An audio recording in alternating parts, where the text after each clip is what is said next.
विनायक राऊतांसह कुटुंबियांविरोधात गुन्हा दाखल, जादूटोणा केल्याचे सून गिरिजा राऊत यांचे आरोप, भोंदूबाबा फिरोज शेखला अटक.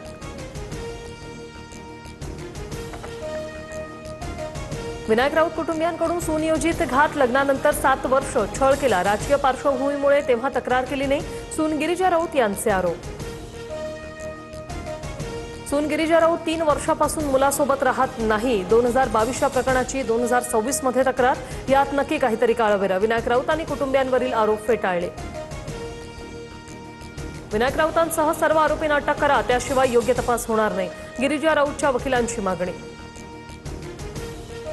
विनायक राऊतांचा विषय कौटुंबिक आहे, मात्र ठाण्यात गुन्हा दाखल होणं हे संशयास्पद.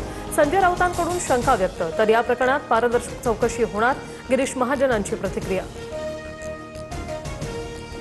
नाशिकमध्ये कुंभमेळ्याच्या कामात सर्वात मोठा भ्रष्टाचार होणार, संजय राऊतांचा दावा.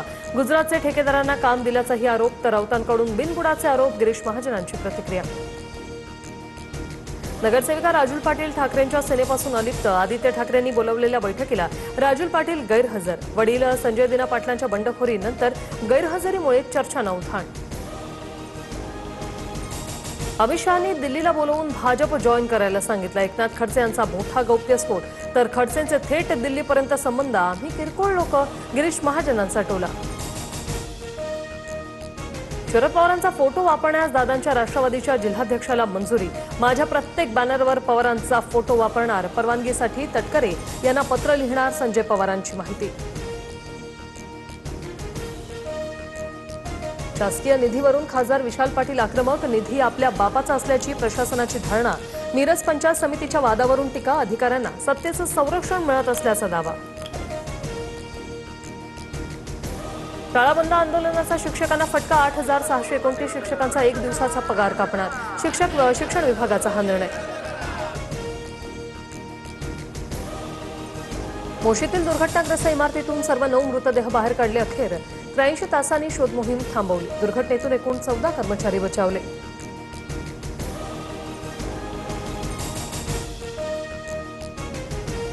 पाकिस्तानी गँगस्टर शहजाद भट्टीशी संबंधित 21 जणांची चौकशी, नाशिक, मालेगाव, धुळे आणि अहिल्यानगरमध्ये एकाच वेळी एटीएसची छापेमारी. भट्टीने सोशल मीडियाच्या माध्यमातून टेरर टास्क दिल्याची माहिती. बिश्नोई टोळीशी संबंधित 3 शूटरला दिल्ली पोलिसांकडून अटक, बिश्नोई गँगचा मोठा गुन्ह्याचा कट उधळला, दिल्ली पोलिसांच्या विशेष पथकाची कारवाई. स्विगी इन्स्टामार्टला भारतीय अन्न सुरक्षा आणि प्रमाण संस्थेकडून तब्बल 9 नोटीस, खराब पॅकेजिंग आणि मुदतबाह्य खाद्यपदार्थ दिल्याचा आरोप, स्विगी कंपनीच्या सेवेवर ग्राहकांचा संताप. धाराशिवमध्ये 6 महिन्यात 2,88,00,000ची दूध पावडर विक्री, बूम दूध भेसळ प्रकरणात मोठा खुलासा, 7 जणांविरोधात गुन्हा दाखल, मात्र मुख्य आरोपीसह काही आरोपी फरार. देशाच्या 70% भागातून मान्सूनचे ढग गायब, महाराष्ट्रासह 7 राज्यांमध्ये पुढील 5 दिवस पाऊस नाही, आज बहुतांश भागात पावसाची उघडीप. बोगस सोयाबीन बियाणं प्रकरणी अकोला आणि अमरावतीत गुन्हा दाखल, बूस्टर आणि रवी सीड्स कंपनीविरोधात गुन्हा दाखल, पेरणीनंतर सोयाबीनला अंकुर फुटत नसल्याची तक्रार. पावसाच्या खंडामुळे पिकांवर शंखी, गोगलगाय आणि वाळू किडीचा प्रादुर्भाव, पिकांचं नुकसान रोखण्यासाठी कृषी तज्ज्ञांकडून शेतकऱ्यांना मार्गदर्शन. पालघरच्या तांदुळवाडीमध्ये डोंगराचा कडा खचला, मुसळधार पावसामुळे भूस्खलनात शेकडो झाडं जमीनदोस्त, गडाकडे जाणारी पायवाटही गायब, नैसर्गिक संपत्तीचं अतोनात नुकसान.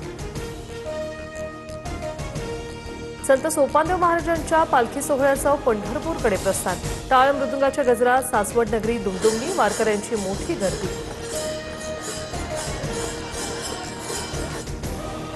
संत तुकोबांची पालखी सोलापूर महामार्गावर, पालखीच्या दर्शनासाठी महामार्गावर नागरिकांची मोठी गर्दी, टाळ मृदुंगाच्या गजरात परिसर भक्तिमय.